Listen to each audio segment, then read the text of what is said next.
আজকে তোমাদের কাছে একটি নতুন ব্লগ নিয়ে চলে এসেছি। আমাদের ঘরের সামনে এই জায়গাটাতে বৃষ্টি হলে ভীষণভাবে কাদা হয় আর পানি জমা হয়ে থাকে। অল্প কিছু কাজ এজন্য নিজেই করার চেষ্টা করছি।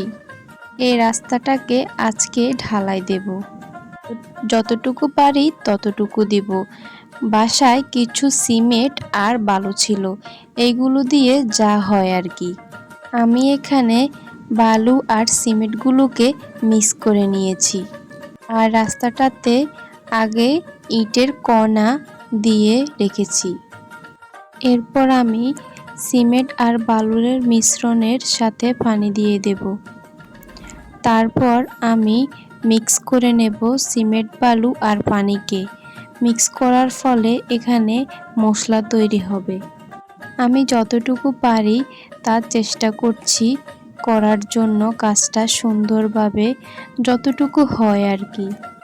এরপর আমি চারপাশ থেকে বালু সিমেন্টের মিশ্রণটি দিয়ে দেব পানির উপরে।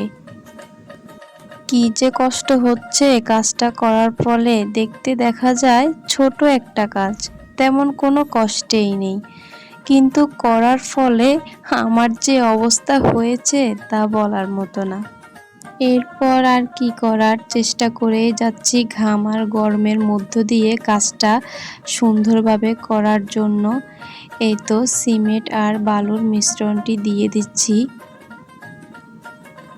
সিমেন্ট আর বালু খুবই কম, এজন্য যতটুকু পারছি শুধু জায়গাটাতে যেন পানি না জমে আর কাদা যেন না হয়ে যায়, সেই জন্য চেষ্টা করছি যতটুকু পারা যায় দেওয়ার জন্য। এই তো আমার রাস্তাটা কমপ্লিট। এতটুকুর মধ্যে ঢালাইটা দিয়েছি আর ওই পাশটা রাস্তাটা সমান করেছি, উপরে প্লাস্টিক দিয়ে দিয়েছি যেন পানি না জমে। এখান দিয়ে হাঁটা চলা করতে যা একটা সমস্যা হয় তা বলার মতো না। আজকের মতো এ পর্যন্তই।